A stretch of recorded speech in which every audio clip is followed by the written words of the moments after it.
마가복음 4장 우리 1절에서 9절의 말씀을 읽고 함께 말씀 나누겠습니다. 제가 먼저 1절을 읽겠습니다. 예수께서 다시 바닷가에서 가르치시니 큰 무리가 모여들거늘 예수께서 바다에 떠있는 배에 올라앉으시고 온 무리는 바닷가 육지에 있더라.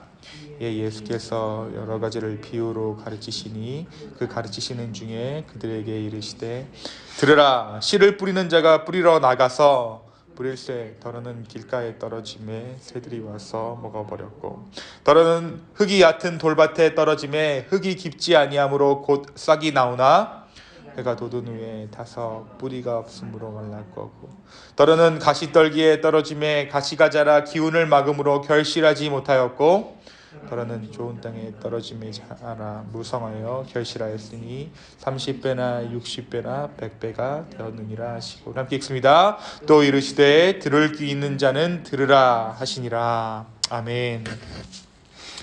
오늘 말씀 우리에게 굉장히 익숙한 비유죠. 흔히 이 비유를 우리가 무엇이라고 이야기합니까? 이 비유를 우리는 씨 뿌리는 자의 비유다. 씨 뿌리는 자의 비유다라고 이야기합니다. 예수님은 많은 말씀들을 비유로 말씀하셨어요.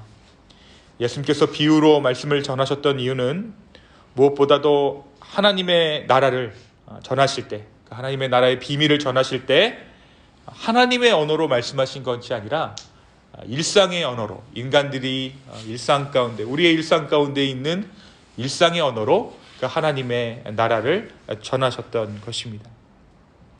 예수님은 하나님께서 육신의 몸을 입고 오셨을 뿐만 아니라 인간이 되셔서 이 땅 가운데 오셨을 뿐만 아니라 그의 언어 또한 사람에게 맞추어 복음을 전하셨던 것입니다.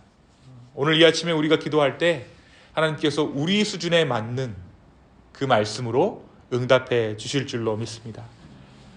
그래서 예수님의 비유는 당시 백성들의 삶 가운데서 쉽게 경험할 수 있는 일상의 것들이었어요. 그러니까 천국을 일상의 언어로 풀어주신 것이 비유입니다. 우리가 차마 범접할 수 없는 시면의 무엇이 아닌 내 삶 안에서 볼 수 있고 내 삶에서 만질 수 있는 것들로 예수님은 천국을 말씀하십니다. 그래서 우리는 예수님의 비유대로 우리의 일상 안에서 하나님 나라를 발견할 수 있을까요? 없을까요? 발견할 수 있습니다.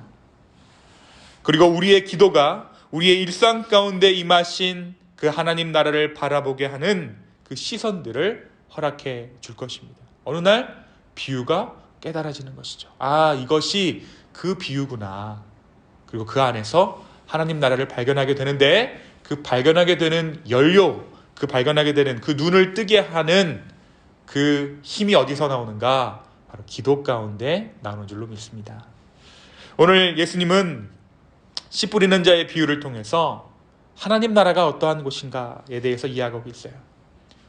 그런데 우리가 이 말씀을 들을 때마다 예수님께서 처하셨던 상황에 대해서 조금 알아야 할 필요가 있습니다. 예수님께서 천국 복음을 전하실 때 모든 사람이 이 복음을 적극적으로, 긍정적으로 받아들였나요? 아니죠. 모든 사람이 긍정적으로 복음에 반응했던 것이 아닙니다. 세례 요한의 제자들과 바리새인들의 제자들이 찾아와서 너희는 왜 금식하지 않느냐라고 반문하고 또 바리새인들은 헤롯 왕과 연합해서 안식일의 기적을 행하신 예수님을 잡아 죽일 기회를 노리기 시작합니다.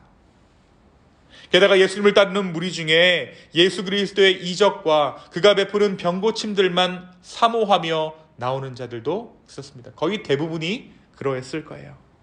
그리고 오늘 우리가 읽은 이 4장, 바로 이전에 이 3장의 말씀을 보면 이 3장 우리 21절의 말씀 한번 볼까요? 3장 21절에 보면 예수의 친족들이 듣고 그를 붙들러 나오니 이는 그가 미쳤다 함이로라. 그러니까 예수님의 가족들 또한 예수 그리스도를 배격하고 예수 그리스도의 복음을 배척했다는 것을 알 수 있어요. 그래서 예수님이 31절부터 35절에 무엇이라고 이야기합니까?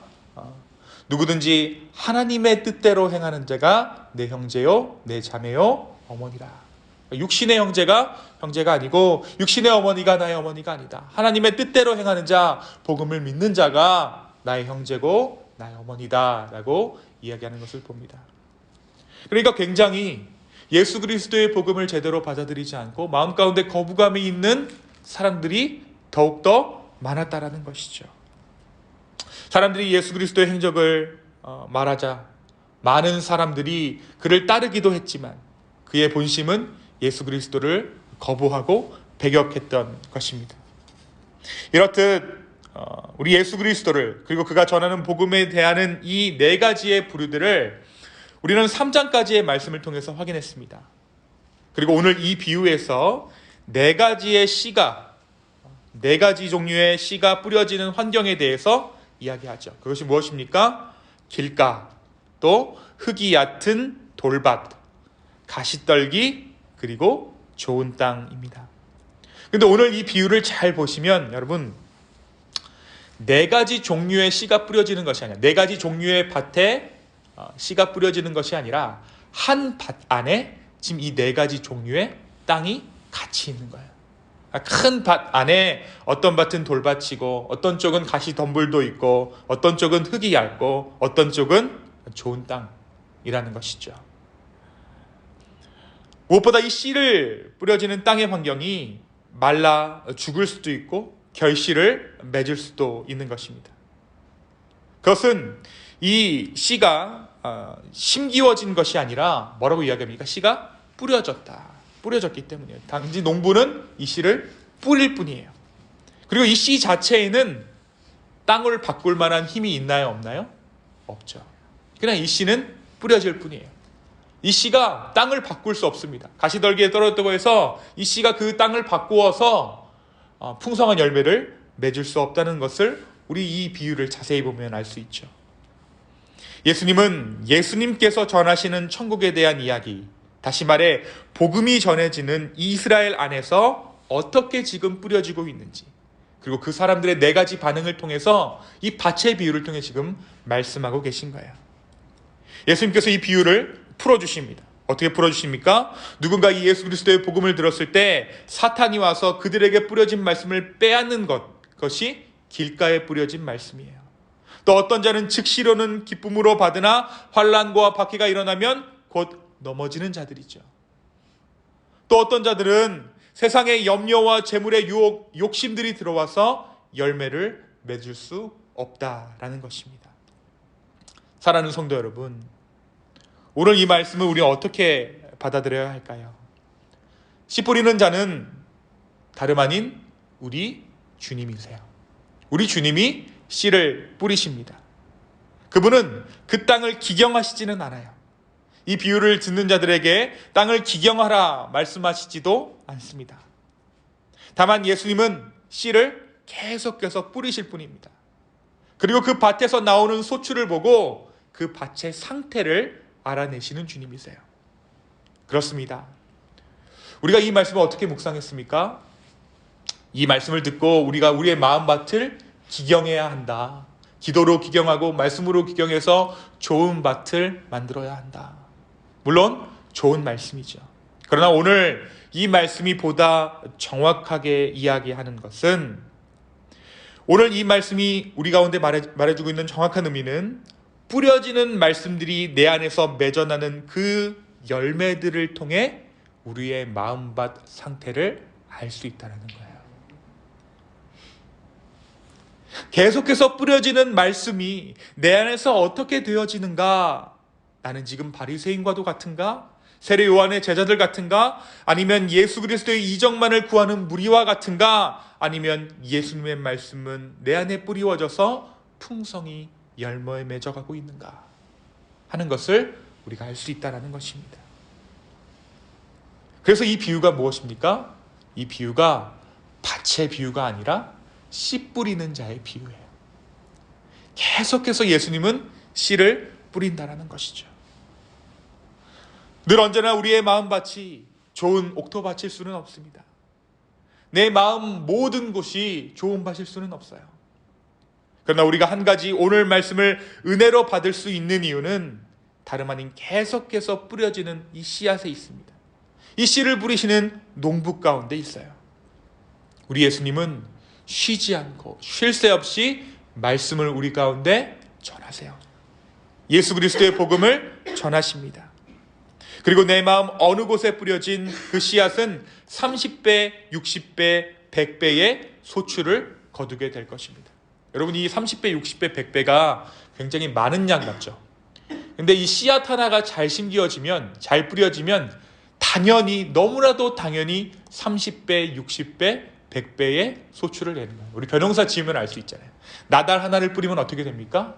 당연히 그 나달 하나에서 30배, 60배, 100배의 소출이 나는 것입니다. 우리의 마음 가운데 제대로 심기워진, 우리 마음의 때가 옥토밭일 때에 뿌려진 그 좋은 씨앗 하나가 우리의 마음 가운데 계속해서, 우리의 삶 가운데 계속해서 열매를 맺게 된다는 것이에요. 우리 공동체 역시 마찬가지입니다. 이 기쁨의 교회에도 예수님은 계속해서 씨를 뿌리십니다. 우리 공동체 가운데 쉬지 않고 씨를 뿌리세요. 그리고 그 좋은 밭과 같은 한 영역에 또는 한 지체에게 심기어져서 그 소출이 30배, 60배, 100배에 이르게 될 것이에요.